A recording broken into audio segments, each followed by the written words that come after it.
All right, Hawk, thank you for joining us here on the Jump Search Talent Show. I really appreciate your time. For our audience today, I want to welcome Hock Ng. He's a friend that I met not too long ago on this thing called LinkedIn and the internet.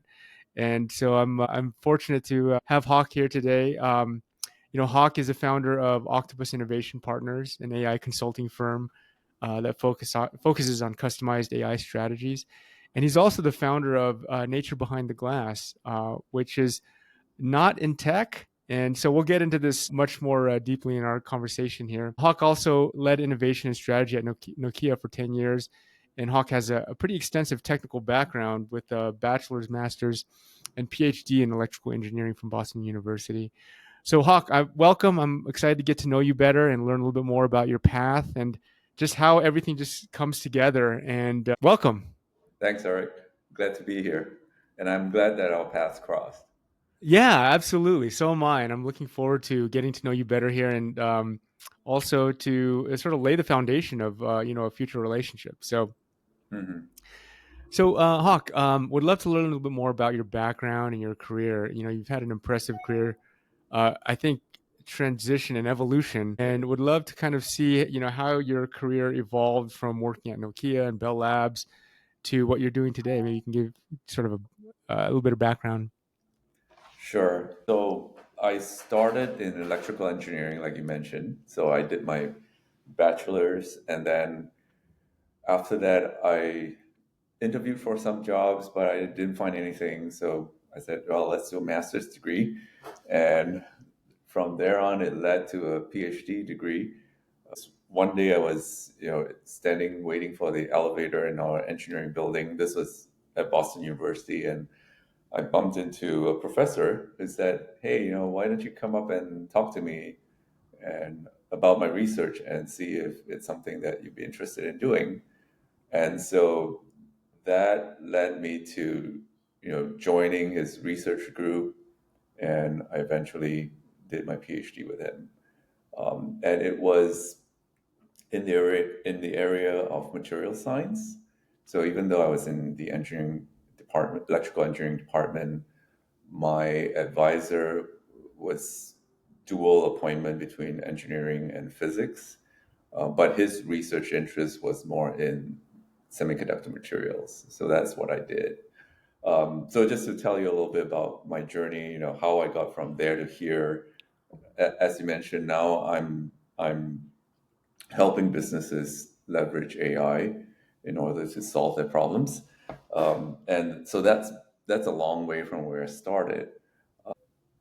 Needless to say, I think the path was always interesting. It led me to meet a lot of different people, try different areas of work.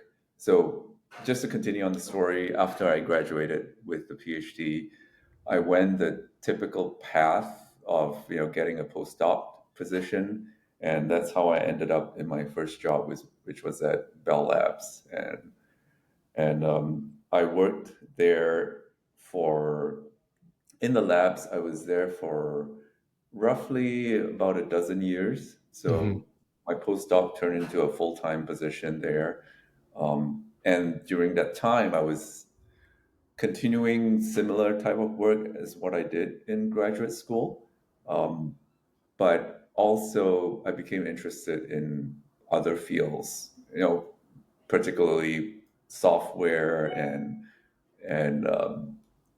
devices. During that period of time, Internet of Things was a big thing. So Yeah. like, how do you connect like all these different devices, cameras and other sensors together so that you can make something that's responsive Yeah. and intelligent. Yeah. So the interesting part about my journey is that I stayed with essentially one company for over 20 years, which doesn't happen today, I would say. Yeah, far less common for sure. Yeah, yeah. Even though the company changed three times during that time period, we went through one merger and then an acquisition, and so that's how I ended up as being part of Nokia in the last role that I had. Yeah, yeah. Yeah. But then, thanks for that quick overview. So maybe you can help educate me a little bit about what what is sort of the experience like in terms of pursuing something beyond a master's degree with respect to a PhD, right? And how does that translate into sort of like what did you learn through that experience? And I'm not talking necessarily the technical Right. aspects, Right. but what did you learn through that experience that you feel maybe most people don't know, right? I did a bachelor's degree in engineering and I got an MBA, but I never pursued a PhD. What did I miss out on, right? What did I miss out on in terms of that experience and learning, and how can that experience and learning be translated maybe to what you're doing today? Yeah. Right. It's different depending on the subfield of engineering that you get into. So in materials, I was involved in more on the experimental side. So it was a Mm. lot of hands-on, right? Learning how do you use all kinds of equipment that you would find in a typical semiconductor fab, right? Whether it's from the, creating the semiconductor material itself, and then after that, processing to make it into a device. So it broadened my view, or yeah, it broadened my view of how things work. But I think an important point of what I learned during that time was really just to have a sense of curiosity, to be able to search for solutions to problems. So, general skills that you can use and translate to other places. Also, there's a lot towards the end of the PhD, you have to present your work in Yeah, conferences and things like that. So, learning how to do that, speaking in public, how to handle situations where you have, professors who are, senior in their field coming up and asking you questions after your presentation, right, in public. How yeah, do you handle those tense situations yeah. as a young graduate student? So, Hawk, is it oversimplifying? Because my impression of sort of pursuing PhD work, is it an oversimplification that when you're pursuing a PhD, for example, that you're sort of pushing the envelope of you're effectively creating new knowledge or mhm, discovering new knowledge, mhm. whether it's theoretical knowledge or maybe more practical. Is that oversimplification or is that sort of an accurate characterization? No, that's the crux of it. It's really like adding to the field of knowledge, right? Yeah. So it doesn't always have to be something really fundamental. It could be, you know, uh, an extension upon what, and it often is an extension upon what others have done so far, We're and always also applying things from lateral fields, taking ideas from other fields and bringing them in and combining them in a new way. to taking knowledge from one area and maybe taking knowledge from maybe a completely different discipline or domain and looking at Exactly. ways, maybe creative ways that they can come together and integrate into either Right. new knowledge or maybe even practical applications, Right. right? Right. So Yeah. yeah, in that sense, it's very similar to any kind of creative work that you would. Yeah. Yeah. Very cool. Yeah, because I was just curious about that because I had this impression that pursuing a PhD is about creating new knowledge, but it's just going super, super hyper deep into one area. But it sounds like not necessarily, right? It might be sort of the integration of different areas of knowledge across maybe different disciplines or domains, right? Right. But there is an aspect of going deep, even when you're, taking Yeah, combinations of knowledge from different fields. yeah, yeah. The next step really is then to focus down and go deep into that area. Very cool. So, thank you for setting that stage a little bit. So, Yeah. what was the driving force behind your decision to leave a sort of this traditional career path and pursue maybe a more integrated career or lifestyle for you? And Mhm. specifically, I'm talking about leaving sort of the corporate sort of Hmm. world, which you mentioned, you've kind of been in Right. with for 20 years, and then Right. going sort of out on your own, building your own consulting company, but also, you Right. know, nature behind the glass with the Yeah. terrariums. Like, I'm really curious about sort of that transition and, Right. you pursuing AI, but also pursuing what seems to be a really creative outlet. Not that AI isn't creative, but Right. yeah, I'd love to learn a little bit more about that transition and Yeah. yeah, So I've always been interested in how do you design your life, according to your passions and what you're good at and what you yeah, enjoy doing. And so I wanted to find a way to also, you know, incorporate the things that I had as hobbies. And so that's how Nature Behind Glass really got started. I can tell you a little bit of background. How I got into, building terrariums is really, it really started from aquariums. So as a kid, I always had an aquarium, and whether it's goldfish or yeah. angelfish or guppies or whatever. And the only time I didn't have an aquarium was maybe a couple of years when I was in the dormitory. And once I moved off campus, I had a little 10-gallon tank and I had fish. So then the hobby kind of took a back seat for a while, when I was busy starting up in my career. But then after some time, I started to come back to it because I found a local club that was, hobbyist, and the club was not just focused on fish. It was a planted aquarium group. So looking at you know plants that grow underwater, and so the focus transition from purely fish to how do you grow plants in an aquarium, which then led me to discover this field called aquascaping, which is really big in Japan and parts of Asia. And from there it spread throughout the world. Now it's popular in the US as well. So aquascaping really is about taking, let's say, landscape design like you would have in your backyard garden, Hmm.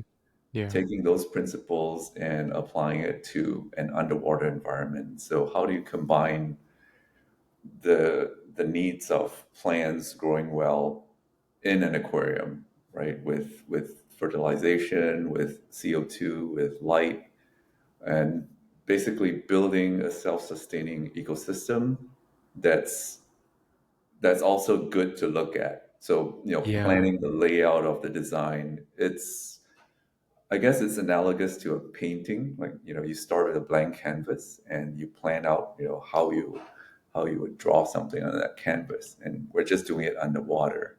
yeah. And it's distinct and different from terrariums, or is there Right. some sort of overlap?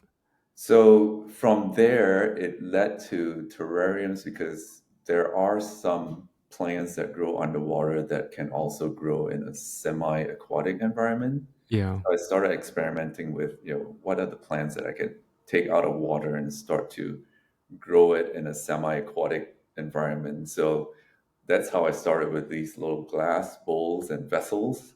You fill it with substrate and then you stick the plants in, and over time you watch, how they'll grow. And it's pretty interesting to me because plants will grow differently in and out of water. So the same plant growing underwater would have eventually transition to a different leaf structure, for yeah, instance, when it's out of water, because it doesn't have the requirements to be able to support the type of leaves that it has underwater.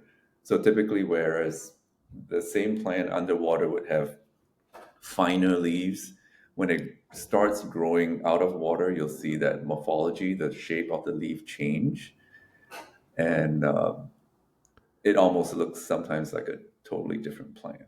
So from there on, I started looking into growing things out of water, which led me to terrariums, and more specifically, like tropical terrariums. So I don't do the succulent type terrariums, the desert yeah. terrariums. The ones I'm interested in are mainly tropical closed systems. When you say like the closed ones you system, see in yeah, my I see them in the background there. It looks yeah, like they all have a cover to them, or most of them have a cover to them. right. So just so I understand, and the audience can understand, a terrarium is sort of is it a completely enclosed system that, it sounds like a lot of the process is Hmm. almost like a blank canvas, like you're building a terrarium with different components. Right, You mentioned exactly. substrate, maybe some Right. soils or different plants or pieces Yeah. of wood or rocks. And it's almost like, I don't know if tapestry is the right word, but you bring Yeah. together different elements Right. and then you seal it off and you just kind of see how it evolves from there, or is that how it works? Yeah, it doesn't have to be closed. That's not a requirement. So there are some terrariums that you can close off and not ever have to open it for a long, long time. Those are typically larger ones that can sustain an ecosystem. So they would include some critters in there because you would have leaves that decay and fall off, and you need something to clean it up. Yeah. So they typically have things like springtails or isopods. And so to make that ecosystem a closed ecosystem, typically you'll need a larger vessel. That's fascinating. Have you experimented or played with those sort of enclosed systems? How long do No, I have not had a closed system that lasted years and years, but I've seen some on the internet. You might have come across this YouTube video. There's a guy that had this giant glass vessel with a little neck, and it's corked off. The top is it's closed, and he's had it for 40 years, never opened. that's insane. To be Yeah. able to get the balance such that it could last that long seems like, I Mhm. could probably create one with me not knowing anything and maybe it'll last a few days, but to get the balance Right, that measured or that, right, you know, right. seems fascinating. Yeah, and that's part of the fun of it. But it's also it's to bring more nature in the places where you live and work, and Yeah. that's where the name comes from. Nature behind glass is, the mission really is to help others to be able to enjoy that art form Yeah. and to have it in your home, in your office, so that it's an environment that you can feel calm. And oftentimes having plants and something green helps you, right, to Yeah. feel calmer, and Yeah. also And having then, something to take care of. yeah, I'm looking around at my desk and I think I need to get something set up like what you're talking about. I think we could all use a little bit more nature in our boxed life, literally. Yeah. And you hold workshops I saw on your website, Hmm. right? Where you're helping. It feels like a large part of this art is actually putting the terrarium together, not just Right. not just buying a terrarium and having it sit there. I mean, which is it feels Right. like you could take a lot of value from that, but Yeah. it feels like a large part of this is designing it and putting it together. Right. Right. So yes, I do run workshops that help people on how do you do it, like a Yeah, hands-on experience. yeah, And so, I talk them through what are the considerations you need to have, what are the selection of plans, the hardscape, which include the um, the stones and the wood that would go into the terrarium. I mean, it feels like part art, part science. I mean, Mhm. yeah, selecting what kinds of plants and what kinds of Right. environment and what kinds of whatever substrate you might be using. Yeah. It feels like this part art, part science in terms of, you know, Yeah. Definitely. The science part is really then once you're into it, you start to want to learn more about the requirements for different types of plants and whether, a plant that you see will be able to survive in that high humidity environment. yeah, And also, I'm very interested in a lot of terrariums that utilize moss. And, there are lots and lots of different types of moss, which typically we don't take much notice because moss can grow anywhere. You can see moss on the sidewalk and yeah, little cracks in the wall. But if you really pay attention to the small things, um, it's really fascinating that there are so many different types of mosses out there. Yeah. Under what conditions would you seal off a terrarium versus not? Like, for example, I see a few in your background Yeah, there that are sealed off. Do you right. open them regularly or on some Yeah, schedule or? yeah, I do. Even though they're closed with a lid, I do open them up to get some airflow in because that's good for um, the environment that they're in. Mhm. But if you don't want to have to open them regularly, typically you would need some creatures in the vessel Yeah. because, like I said, you'll have leaves that start decaying, and you need to manage that decay. So things like isopods, like springtails, they eat the Mhm. dead organic matter, and that kind of keeps that ecosystem going. Yeah. Yeah. So, just shifting gears here a little bit, going back a little bit to some of your experiences, I'd love to hear a bit more about your experiences in Asia, in Southeast Asia, Mhm. and in the U.S. that have allowed you to kind of bridge this East West, Mhm. and sort of for you to develop, bring the best of the East, and the best of the West together. Yeah, You mentioned, I think it was on your LinkedIn profile, about how you've sort of melded that and how it right. influenced your perspectives and your work in innovation. Would love to hear a little bit more about those experiences. Yeah, so I grew up in Malaysia, in Southeast Asia. So that's where I spent my life until I graduated high school. So I think it's a privilege for me to have been able to experience both living, in Southeast Asia and then here in the United States, and being able to see the differences between cultures, but also a lot of similarities about people, right? Even though cultures are different, the fundamental things that motivate people are not different. So one of the things over the years of working is that I appreciate more all the all the intangible and the soft skills that people bring Hmm. when you're working together in a group. And when you've lived both in the East and the West, you start to see and notice differences between how people, the styles of working, and things like that. Anything that sort of sticks out.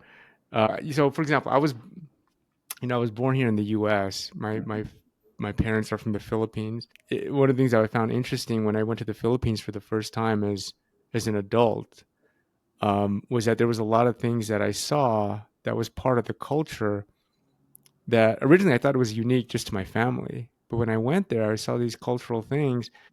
I'll just give you a silly example, but I love rice, and I thought that was unique to my family. But I Yeah. remember going to a restaurant in the Philippines, and they basically had this person that was walking around with a giant bowl of rice, basically looking to see if anybody's plate was empty, Right. and they would just start scooping rice onto your plate. And Yeah. I was like, man, this is awesome. And I thought that was unique to our family, but it Right. wasn't. It was something that was sort of a cultural Mhm. thing. And that was really unique for me to see in some of my travels over there.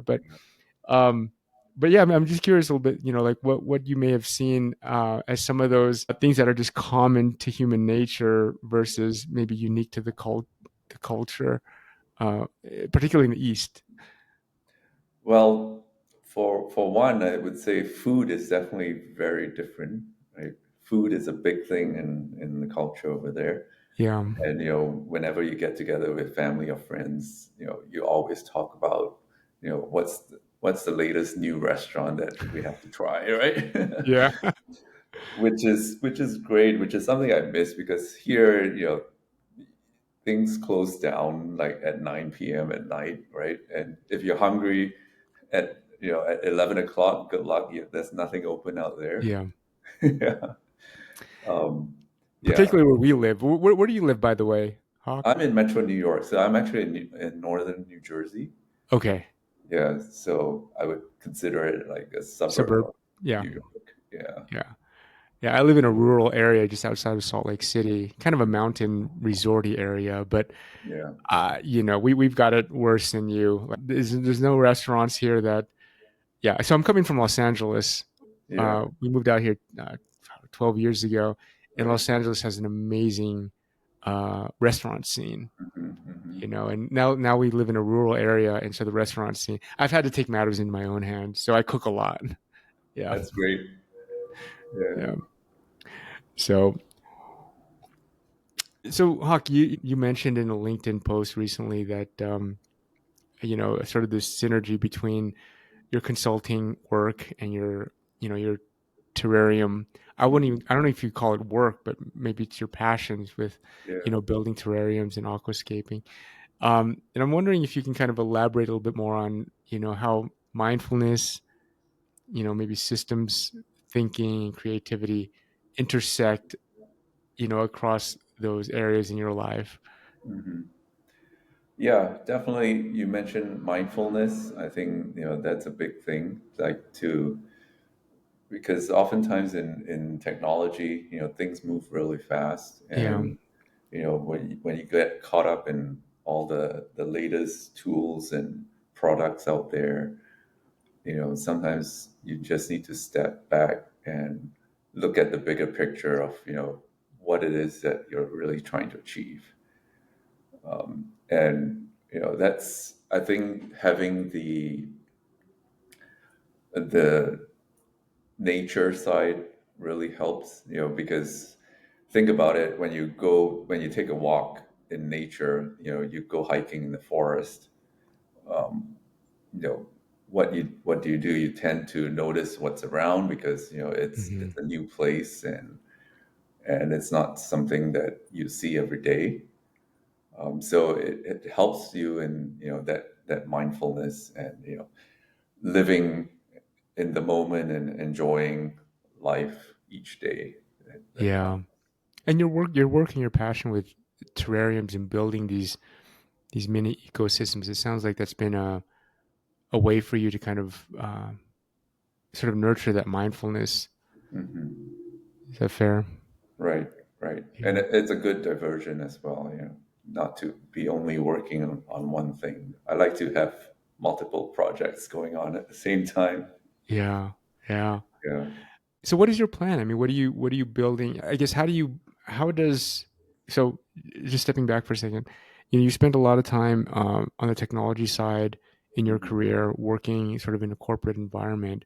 hmm. And it sounds like this is sort of a maybe a springtime in your life now where you're sort of reinventing yourself from a I guess an occupational professional perspective, Right.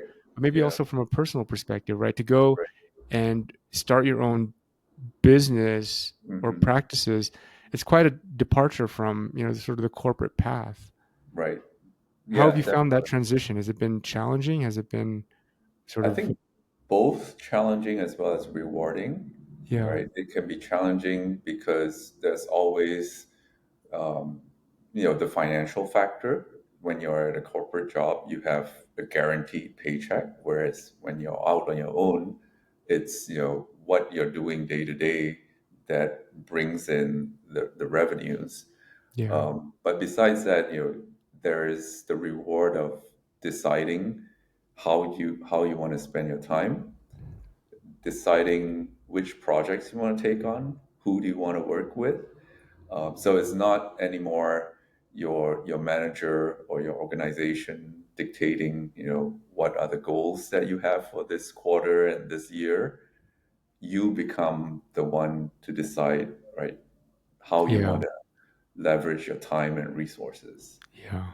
Yeah, It's some might call that lifestyle design, exactly. right? And I think it feels like we live in an interesting time right now where there's a lot of opportunity to design your lifestyle, maybe starting from within, as Right, opposed to looking externally for a lot of folks build their lifestyle around their profession or their right. their 9 to 5 job, Yeah, right? And yeah. it sounds like you've taken sort of a departure from that, and Right. maybe starting to build um, from within, Right. maybe leaning into your passions Right. and then figuring out how to build a business out of that. And not to say that the 9 to 5 is bad or anything like Yeah. that. I think there is a season for everything, right? The 9 to 5 there, is great, like I mentioned, because it gives you guaranteed income while you're with the company. Hmm. But it also, if you're with a larger company, it also exposes you to a lot of different types of people that you get to work together with that you might not have if you're out on your own, right? As a Yeah. as a solopreneur, or if you're Yeah. working in a very small company. And if you're working for a multinational, you also get to interact with people from different countries, and that's something that I really appreciated Yeah. working for a large corporation, because I had colleagues, in Europe, in Asia, that I work with on a day-to-day basis, which Yeah. really enriched my experience, Yeah. I would say. Sort of giving you a foundation, a level of exposure, right? Correct. Yeah. Correct. And now that you have that, you are building both an AI practice, an AI consulting practice, as well as a terrarium. What would you say? A terrarium practice. I call it a boutique terrarium studio. Okay. So I build custom terrariums, and then I also conduct workshops for people who are interested in doing that. Yeah. And so, what do you have in store for, like, how are you thinking about sort of the next few years in terms of building out your studio and then also your AI practice? And where do you see sort of the overlap, if any, across those two sort of ventures? Or The overlap really is not in the work itself, I would say, but there's a lot of overlap in terms of um, people and their interests. So a person that I talked to at first about AI and solving their needs for AI in running their business yeah, might actually also have interest in terrarium side, and yeah, then we can talk about terrariums and things like that. So that's where I see most of the overlap is in the people that I talk to. yeah, Yeah. yeah. I never. I think this might be another side of my brain that I'd love to develop is sort of the creative aspect of like putting a terrarium together. I'll give you an example. Like my daughter, similar to you, Hawk. Like when I was a kid, I had aquariums, I had pets, and Mhm. so forth. At some point, I think it was when I left home for college that I no longer had an aquarium, just because of practical reasons, Right. other Right. constraints. But my daughter, she loves little critters and bugs, and we Yeah. have an aquarium, Yeah. and we'll go to the lake and we'll pull out a crawdad or two, and Right. she'll bring it back to her aquarium, and so she loves it. And there's a part of my brain when I was a kid that really loved that and enjoyed Yeah. it, but as a grown up, I'm sort of living vicariously through her, and I'm a little bit separated. Like I don't maintain the aquarium; she maintains Uh-huh. it, and Yeah. she's the one that gets really excited. I have to sort of retap that part of my brain, and I'm thinking Yeah. maybe I can put it together in a terrarium. Maybe my daughter and I could put a terrarium Yeah. together. You I, know? Yeah, I had similar experience. I think kids can really, kind of get you to do new things. Like, Yeah, my daughter also, when she was little, really liked pets. And as a result, we have over the years many different pets, right? We started with red-eyed tree frog. oh We had wow. that for a while. And then we had a dwarf hamster for a while. We had anoles. And then You we had a had what? What is it? anoles. Anoles, they're like little lizards. Oh, okay, okay. Yeah. And then we had parakeets, which, to my surprise, really live a long time. We still have two of the parakeets that Oh wow. we got when she was, in fourth grade, maybe. and now she's in college. The Oh, parakeets are they still live. I didn't there. realize they lived that long. Yeah. Okay. So sometimes when I was in remote meetings, right, people will think that I'm somewhere else because they can hear the birds chirping in the background. Yeah, that's awesome. Like, figuring out ways that we can bring nature into our life a little bit more, I think is a great thing. And Yeah. thinking about ways that, you could sort of have a creative outlet. Right. Um, you know, yeah, I want to, Hawk, I want to learn more about terrariums now and Yeah. see if there's a way that my daughter and I can start to build one, even just a small one, Yeah. and it feels like it could be a creative exercise between my daughter and me, and then we Hmm. can have something nice to look at, or maybe I can have Right. something nice to look at on my desk. Yeah, definitely. You should give it a try. you know Yeah. so very good. Well, any thoughts, on thank you for sharing your journey with me and with us in terms of like your Yeah. transition and sort of your evolution. I'm excited to see how this evolution continues, right? Right. I mean, it sounds like this is sort of a fairly recent transition and evolution for you. Mhm. And Mhm. I think you're an inspiration to folks out there that are sort of in that transition right now, because there's a lot of Right. folks right now that are in that transition. Right. And I Exactly. think the natural transition that folks are making is maybe moving from one sort of career profession to something Mhm. very similar, and I guess Right. any sort of parting thoughts or ideas or inspirations around, for some of these folks that might be making this transition, maybe some Yeah. of the learnings you might have had, or just even any words of wisdom or thoughts I, that you might have. yeah, I think, you know, I would say do what you enjoy. Find something that you enjoy doing and go do it. And I recognize that everybody's in a different position, different Yeah. stage in life.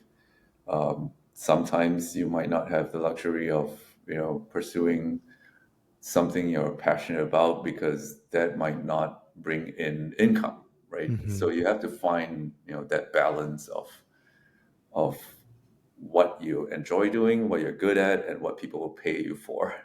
Yeah. It's that magical Venn diagram, the Right, ikigai, as exactly, the Japanese exactly. call it. Ikigai. Yeah. Yeah. Yeah. Yeah. I Um, think yeah. I think we're all working in that area to kind of figure out what the overlap of all that is. Hmm. And if we knew from the beginning, I don't think life would be as interesting. Yeah. Right? I don't And know. like I said, enjoy doing what you do and try to get better and better at it. Because I was in Japan recently, and something I noticed was that people take pride in what they do, no matter what the job is, and they want to, do it to the best of their ability. Yeah. There's a mindful, I don't know the word for it. There's a mindfulness practice associated with that concept Hmm. of just focusing on what you're doing, whatever Hmm. that may be in the moment, even if it's just washing your hands or Hmm. closing the door, like being present with whatever you're doing, and Right, showing up the best that you can in whatever you're doing at that moment. There's a right. concept around that. I think there's a term for it, but I don't remember Yeah, it. yeah. But yeah. So And if I were to give advice to my younger self, I would say, take more risk. When especially when you're younger, you can afford to take more risk and yeah, do yeah, that in terms of your career. Explore different options and try different things. Sure, sometimes you'll fail and it'll go nowhere, but if you don't try it, you'll never know. yeah, yeah, for sure. Hawk, it was really nice getting to know you a little bit more, and I'm looking forward to future conversations. And I may be reaching out to pick your brain a little bit more about terrariums and where I might be able to start. Yeah. I'm really curious about building something small, getting Mhm. started with my daughter, or Yeah. maybe even just buying something that I could put on my desk. I'm looking at your background here, and I'm like, oh, that's really cool. I have no green in my office, um, and You can yeah. get a plant to Yeah, I start. got to get a plant. My wife is really into plants, House and she plants. has them all over the house. Yeah. but or maybe I just need to grab one. I need to commandeer one and put it in my office, Yeah. Exactly. at least as a start. Yeah. So, Hawk, thanks for your time today. Is there any way? What's the best way for folks in our audience to reach out and connect with you? And if you're on LinkedIn, you can connect with me. And once we're connected, we can always message one another. Okay. Or if you're more interested on the terrarium side, you can hit the website. It's naturebehindglass.com. All right. We'll put that in the show notes as well. Okay. Thank you so much. Have a great weekend, and we'll talk. We'll talk to you soon. Thanks, Eric. All Appreciate right. it.